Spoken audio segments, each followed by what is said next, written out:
O Superior Tribunal de Justiça formou maioria para que o ex-jogador Robinho cumpra pena de prisão no Brasil, depois de ter sido condenado a 9 anos na Itália por estupro coletivo. O crime aconteceu numa boate em Milão, em 2013, quando Robinho ainda jogava no Milan. Apesar de ter esgotado os recursos com a justiça italiana, o Robinho não chegou a cumprir a pena porque já tinha deixado a Itália quando o julgamento acabou, em 2017. Agora ele deve cumprir a pena no Brasil. Já Daniel Alves, outro jogador brasileiro que recentemente foi sentenciado na Espanha por abuso sexual, deve responder em liberdade. O amigo do Neymar, que foi condenado a 4 anos e 6 meses de prisão pelo estupro de uma jovem em Barcelona, que aconteceu em dezembro de 2022, conquistou liberdade provisória mediante fiança de 1 milhão de euros e vai aguardar a sentença definitiva fora da prisão. Mesmo com provas e condenados, os 2 jogadores continuam se declarando inocentes.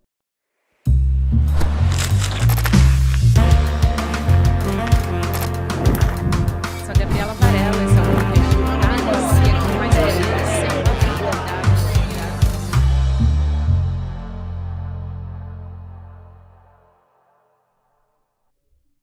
Olá, seja muito bem-vindo, seja muito bem-vinda. Eu sou a Gabriela Varela e esse é o videocast em Detalhes. Estamos ao vivo nessa quinta-feira, 21 de março de 2024. Então, para você que já conhece o Em Detalhes, já sabe que a gente de segunda a sexta-feira analisa uma temática, uma notícia importante do momento. Você pode mandar sua mensagem para cá no chat que eu vou estar de olho ao longo desse episódio. A gente vai falar sobre o caso Robinho. Eu estou recebendo hoje a advogada Adriana Cecílio também, que é professora de Direito Constitucional. Adriana, é um prazer te receber aqui no estúdio. Que luxo te receber aqui. Obrigada por aceitar nosso convite. Eu agradeço, é uma alegria estar aqui, poder conversar com você. É sempre uma oportunidade, uma honra para mim. Obrigada. Imagina, Adriana, a gente vai falar sobre um tema que é tão importante, que envolve algo que é muito caro para nós, né, mulheres. Nesse momento, a gente está falando em um momento que a defesa do ex-jogador, o Robinho, entrou com um habeas corpus no Supremo Tribunal Federal, um pedido para o Robinho, né, para o réu responder em liberdade sobre essa condenação de estupro coletivo por conta de uma jovem, né, que foi abusada na Itália em 2013 por ele, por outros homens também. Ontem a gente teve essa discussão, esse julgamento do Superior Tribunal de Justiça, que homologou, basicamente, né, deu ali a conferência da justiça italiana e ordenou a prisão imediata do ex-jogador.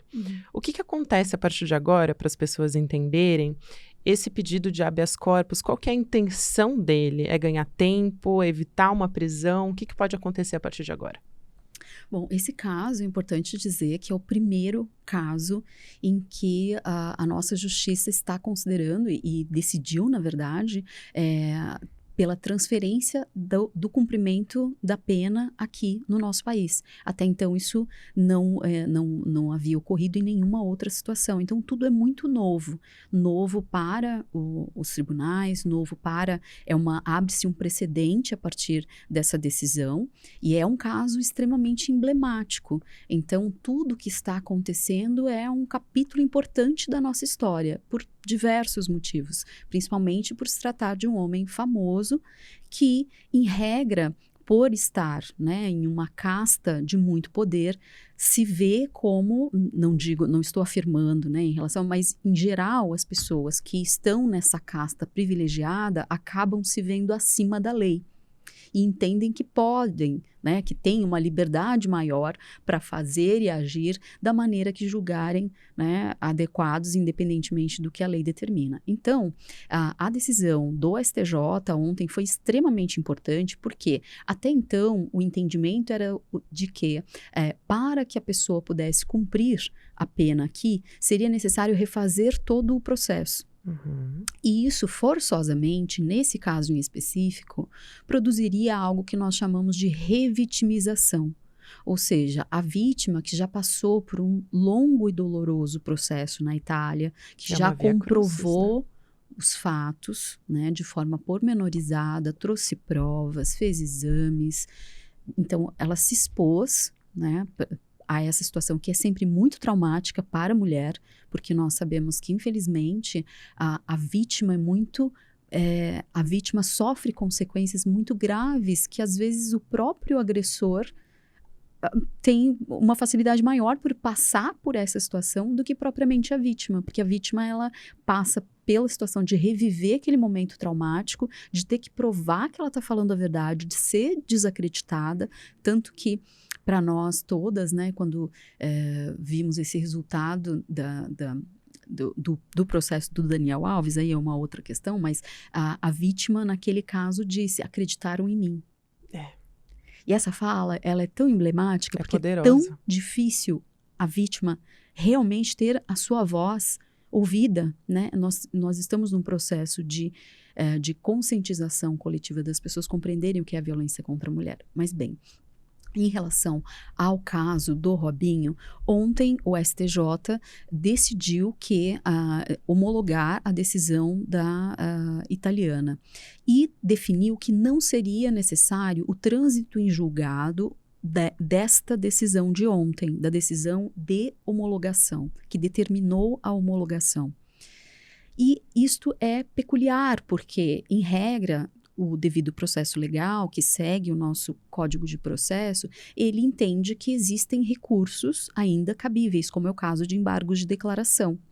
Então, embargos de declaração têm um efeito suspensivo. Então, poderia, no caso de opor, né, da defesa opor embargos de declaração, que eu acredito que já estariam prontos, né, teria esse prazo até o julgamento dos embargos para que, então, eles pudessem interpor talvez um outro recurso ao Supremo Tribunal Federal. Então, a ideia é tentar postergar ao máximo, né, prorrogar ao máximo esse início do cumprimento da pena. Então, como o STJ definiu na sua decisão que ele não estava reanalisando a decisão da Corte Italiana, estava apenas homologando, que então não haveria necessidade de esperar, de aguardar o trânsito em julgado desta decisão do STJ. E aí, a defesa impetrou um habeas corpus no Supremo Tribunal Federal, dizendo que há aí uma violação ao devido processo legal, uma vez que caberia embargos de declaração dessa decisão. Você estava falando, doutora, eu acho que vale a pena trazer aqui, quando você fala de revitimização, acho que todo mundo aqui no Brasil entendeu muito bem o que isso quer dizer quando a gente assistiu ao vídeo que foi divulgado por uma reportagem do Intercept Brasil da Mari Ferrer, que estava ali num julgamento em que ela estava acusando um homem de abuso sexual. E ela implorou, né? Foi esse o termo que ela usou, por respeito durante esse julgamento, porque estavam fazendo ali insinuações de que ela estava usando uma roupa assim, assado, enfim. E acabou virando uma lei, inclusive, que é a Lei Mari Ferrer. Então, eu acho que é muito emblemático para a gente trazer aqui sobre como normalmente essa vítima é tratada nesse processo, desde o momento da denúncia até quando o desenrolar do julgamento. E eu acho que isso também está muito interligado com o quanto o nosso judiciário é um espaço branco, masculino, e que tem acesso a recursos, né? E aí você entrou, doutora, também no ponto do Daniel Alves, acho que a gente vai falar disso também. Vou até, inclusive, tem algumas mensagens aqui do nosso chat pedindo para a gente falar um pouquinho mais alto, então a gente vai falar um pouquinho mais alto. Mas falando sobre... É impressionante, quando a gente começa a falar sobre violência contra a mulher, como já vem mulheres aqui trazendo relatos, né? Sempre isso acontece, assim. Então, por isso é tão importante a gente trazer esse tema aqui, porque casos como o do Robinho, casos como o do Daniel Alves, balizam, né? Dão um exemplo sobre outros casos de violência contra a mulher no Brasil. E aí, entrando aqui numa pergunta específica, e acho que vale a pena a gente falar, que é a violência processual. Porque o Robinho foi para a televisão, foi para TV aberta, inclusive, a Record, para dizer que ele estava sendo vítima de racismo e que as acusações eram falsas, sendo que ele já tinha sido condenado por estupro na justiça italiana. O quanto isso tem sido usado como recurso por agressores, de maneira geral, E o quanto é importante dar uma resposta para isso também. Sim, sem dúvida. Na verdade, aí fazendo um apanhado, né, desses comentários assim importantes que você trouxe, espero que eu esteja falando um pouco mais alto. Eu te aviso aqui. Tá bom, perfeito. Nós temos no nosso país, o que nós já muito comentamos, desde há muito comentamos, que é a cultura do estupro. Então, é essa ideia de que a mulher, ela, depois de um longo processo e duro processo de encorajamento, ela consegue finalmente ir às barras do Poder Judiciário e pedir ajuda e denunciar o seu agressor, e muitas vezes, infelizmente, a vítima é julgada. A vítima é mais julgada do que o próprio agressor. Então, as perguntas que são, né, reiteradas sempre, mas estava fazendo o que lá? Mas bebeu, estava pedindo. Mas estava com essa roupa. Mas dançou com outros rapazes também. Estava se oferecendo e tal. Nada, nem a roupa, nem a embriaguez, nada é um convite para que um homem possa violar o corpo de uma mulher. Então, se uma mulher não está consciente, tanto maior, né, essa vedação, porque se ela não está consciente, ela não tem condição de saber o que está acontecendo com o corpo dela. Então, de forma alguma, um homem pode fazer qualquer coisa se uma mulher está inconsciente. Isso sempre foi utilizado, e aí quando você fala dessa questão da violência processual, e é reiterado, infelizmente, o argumento de defesa acaba caindo sempre em desacreditar a vítima.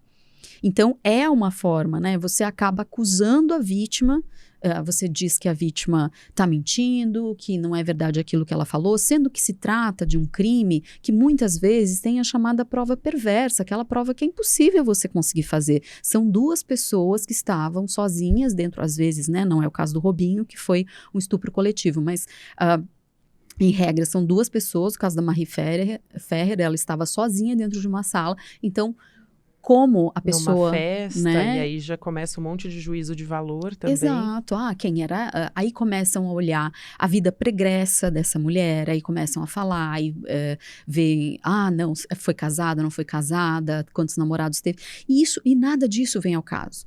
E curioso é que o agressor, em regra, não sofre esse tipo de análise. Então, ninguém foi atrás da vida do Robinho para saber o que ele tinha feito, Daniel Alves, se ele tem algum histórico de violência contra a mulher, se tem... Em geral, os homens, eles estão nesse espaço de impunidade, como você mesmo comentou. E nós estamos em um momento da história em que essa página, felizmente, né, a duras penas e com muita luta, nós estamos tentando virar. Essa ideia de descrédito das mulheres. Então, esses processos, eles são extremamente emblemáticos. E é de se destacar que essa decisão do STJ, que criou esse precedente tão importante, ela foi motivada, foi pautada, teve como norte o protocolo de julgamento com perspectiva de gênero, que foi um protocolo, né, recentemente aprovado pelo CNJ, que diz, que informa que os magistrados precisam ter essa sensibilidade em relação a casos que envolvam as mulheres. Então, em qualquer caso, em qualquer situação, houve outras decisões bastante interessantes que também tomaram esse protocolo como referência, que até antes do programa nós estávamos falando que talvez falte isso na justiça espanhola, que foi o que fez com que a justiça concedesse o direito de fiança ao Daniel Alves, que é uma coisa que, em que pese, seja um direito, é um direito previsto em lei, se ele tem o direito à fiança, teria que arbitrar a fiança, enfim, mas o caso é uma referência mundial de violência contra a mulher. E a mensagem que é passada é uma mensagem muito ruim, uma mensagem de, olha, se você tiver dinheiro, você consegue se safar. E essa mensagem é uma mensagem que faz com que outras mulheres pensem, ela lutou, parece que conseguiu, mas não conseguiu. E isso é muito ruim, porque as mulheres, elas precisam ter essa sensação de, sim, nós seremos ouvidas, seremos respeitadas, seremos creditadas, nós não vamos passar por situações de violência processual. Essa fala do Robinho é extremamente curiosa para ser assim, né, gentil, mas veja, ele teve acesso à melhor defesa possível, ele contratou os melhores advogados, tanto lá como aqui, né, temos excelentes advogados, ele contratou uma equipe de advogados a peso de ouro, pessoas que são extremamente qualificadas. Então, como ele pode dizer que mesmo com o acesso à melhor defesa possível, ele teria sofrido simplesmente um complô contra ele e uma situação que envolvesse racismo? É muito difícil acreditar nessa narrativa, uma vez que o processo ele teve todas as Já etapas. apresentou as provas, Ele passou pelo devido processo legal. E inclusive, né? acho que vale a pena a gente ressaltar aqui, porque estou vendo algumas mensagens no chat confundindo, dizendo que ele foi julgado no Brasil. O que aconteceu aqui é que o STJ confirmou a execução da pena aqui no Brasil. Ele não foi julgado novamente, não é isso, né? Exatamente. O processo não foi refeito no Brasil, justamente para evitar a revitimização da vítima. O que o STJ analisou ontem é se ele iria homologar, ou seja, certificar, dizer sim, concordamos que essa sentença ela está de acordo e merece o cumprimento da pena. Foi isso que o STJ definiu ontem. Então, transplantou todo o processo italiano e disse essa sentença ela está de acordo com o direito brasileiro, é possível essa sentença ser cumprida aqui no Brasil. E isso aliás, é importante que se diga, um dos argumentos da defesa foi o processo penal lá é diferente do processo penal que ocorre aqui no Brasil. Então, as leis são diferentes, não poderia, teoricamente, simplesmente transplantar o processo e começar o cumprimento da pena aqui. Mas é importante que se diga que o fato em si é crime lá e é crime aqui. Então, e a forma, as provas que foram trazidas no processo são provas lícitas. Então, não há o que se questionar. Esse foi o entendimento do STJ que criou esse precedente extremamente importante. Existe também uma questão envolvida, que também foi um dos fundamentos da decisão, que não cabe bis in idem, ou seja, você não pode processar duas vezes uma pessoa pelo mesmo crime. Então, se ele já foi processado lá, ele não poderia ser processado aqui novamente. E a decisão, ela cuidou, né, teve essa segunda parte, eles decidiram pela homologação e votaram também se a decisão ela já teria cumprimento imediato.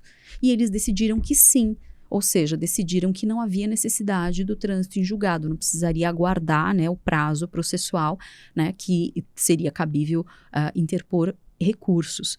E aí foi justamente contra essa segunda parte da decisão que a defesa se insurgiu. Disse, não, olha, haveria, né, um recurso cabível, que seriam os embargos, enfim, essa questão que se coloca. E você entrou, doutora, também no caso do Daniel Alves, que eu acho que é fundamental a gente falar sobre como isso desencoraja outras mulheres, porque a gente deu um passo, talvez histórico, nessa primeira condenação do Daniel Alves. Mais uma vez aqui reforço que também é uma condenação de 4 anos e 6 meses, porque algumas pessoas dizem, não, porque a gente tem que aguardar o devido processo legal, o trânsito em julgado. Muito se fala, inclusive é impressionante como se forma um consenso para defender agressores de mulheres nesse momento. Acho que isso é uma coisa fundamental aqui da gente dizer. Ele foi condenado pelo estupro de uma jovem em Barcelona.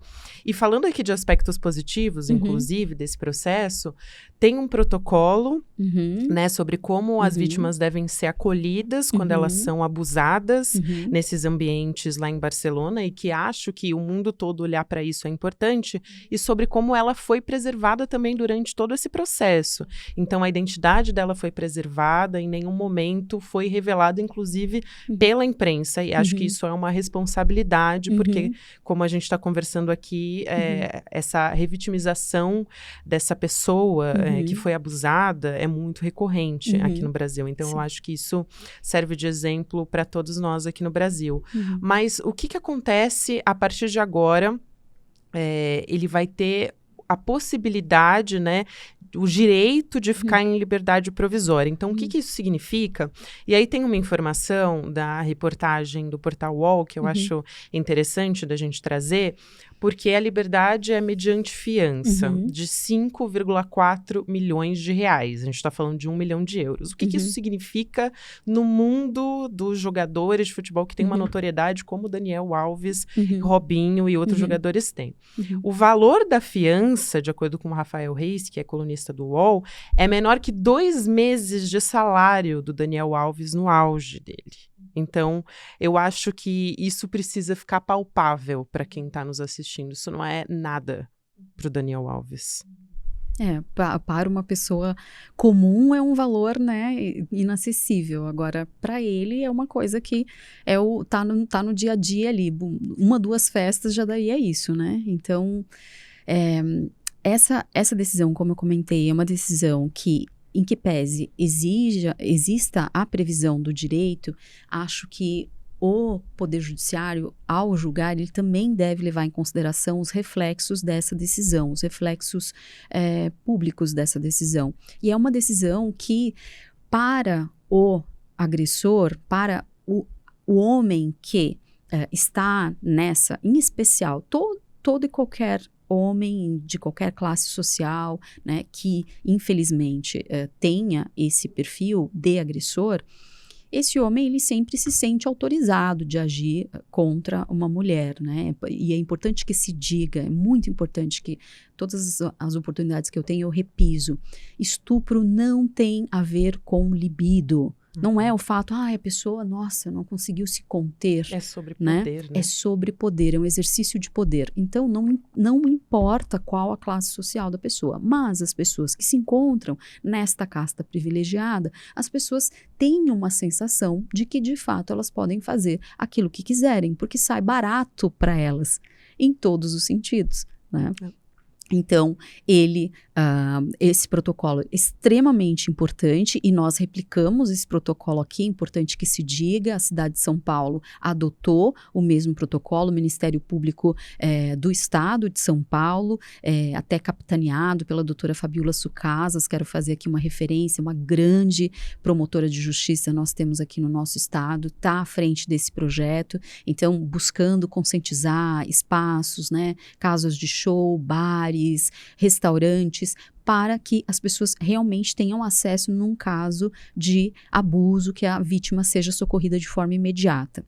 Então, esse protocolo ele é importante para que a vítima não se sinta desamparada no momento de fazer a sua denúncia, mas depois tem a tramitação do devido processo legal. Então, é importante, né? Ele foi condenado, ninguém está discutindo mais a culpa. O que está sendo discutido nesse recurso é a dosimetria da pena. A defesa entende que a pena é muito alta, de 4 anos e meio, e o Ministério Público da Espanha entende que insiste na condenação de 9 anos, que foi o que eles tinham pedido. Então, a formação da culpa já está posta. Eu não tive acesso aos recursos, então também não quero ser leviana e trazer uma informação que de repente não esteja correta, mas o que se tem notícia é de que a discussão é essa. Então, o que ele pediu foi para aguardar em liberdade o julgamento desse recurso que vai definir qual a pena que ele precisa cumprir, que ele precisará cumprir, se os 4 anos e meio serão mantidos,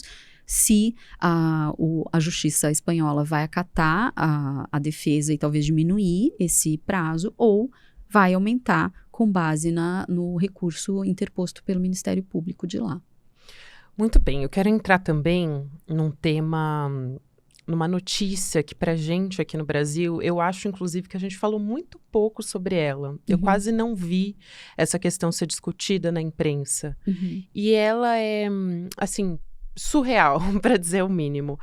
Mas a gente teve uma decisão da 5ª turma do Superior Tribunal de Justiça, né, o STJ,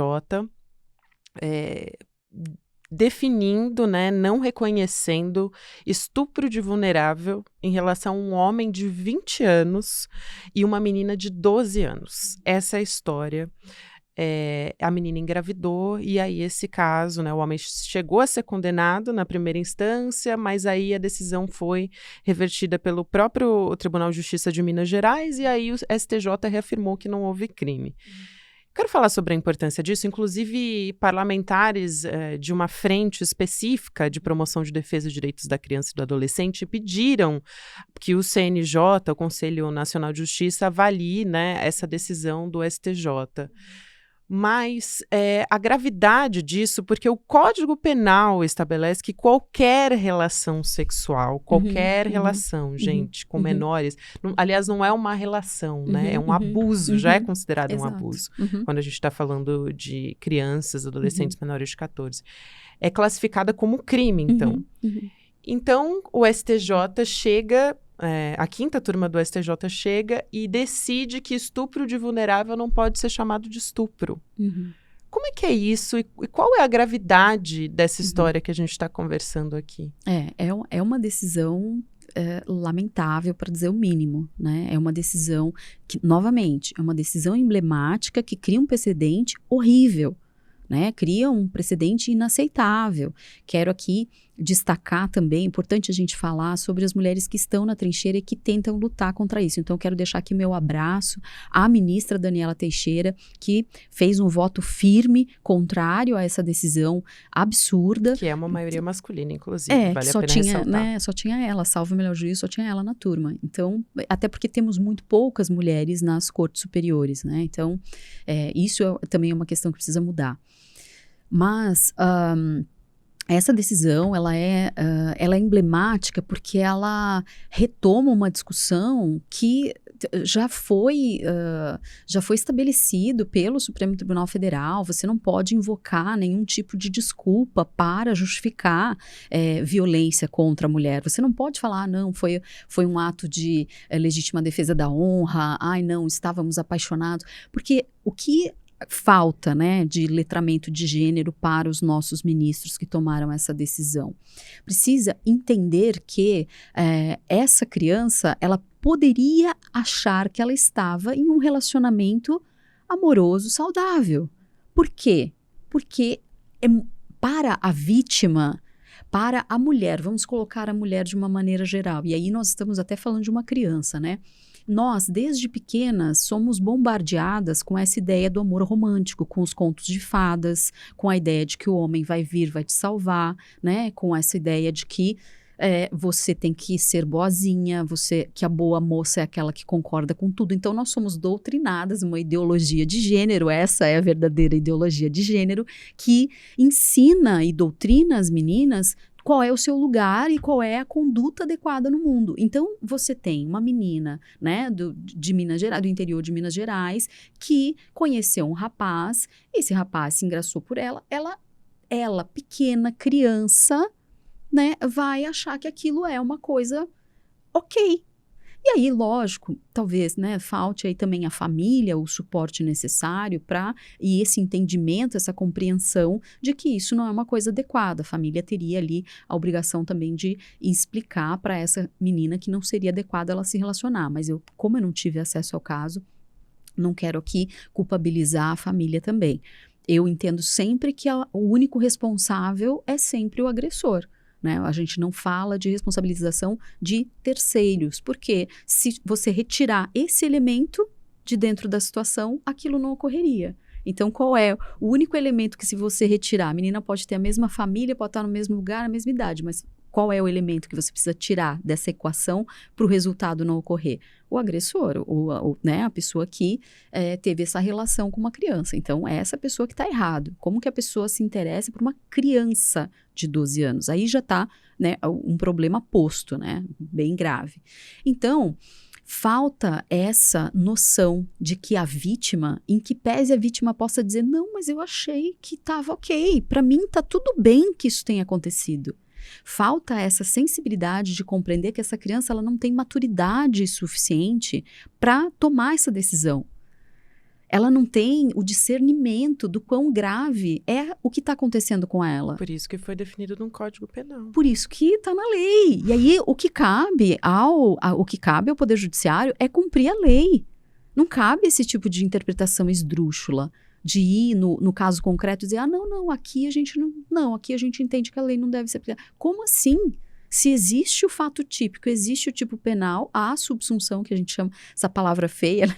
Subsunção do fato à norma, é incontestável, você não tem o que discutir, sabe? Então, é uma decisão muito ruim, acho importante essa medida, quero parabenizar aqui a Sâmia também, que é uma querida. Ela é uma dessas parlamentares que entrou com parabenizar por essa ação, né? Entendo aí que o CNJ vai fazer essa análise e a gente tem que aguardar o resultado para ver o que vai acontecer, mas é importante que se diga, né? Houve nessa decisão do STJ, veja, a mesma corte, mas não era a corte especial que julgou ontem, né, o caso do Robinho, era uma turma do STJ, uma decisão que faltou a aplicação do protocolo com perspectiva de julgamento de gênero. Então, faltou essa sensibilidade para entender. E eu acho muito curioso, né, é uma coisa que a gente sempre fala, assim, no meio, né, das mulheres que atuam contra a violência contra a mulher, que como as mulheres, as meninas, uma menina de 12 anos, ela é cobrada que ela tem uma maturidade que homens de 40 anos não são. Então, né, o menino fulano fez, né, o menino fulano que tem quase 40 anos é menino. Agora, uma criança de 12 anos é uma mulher que tem condição de tomar uma decisão autônoma, que está ali, que tinha total discernimento daquilo que estava fazendo. Então, é uma disparidade tão grande. O que cobram de uma menina não é o que se cobra de um homem de 40 anos.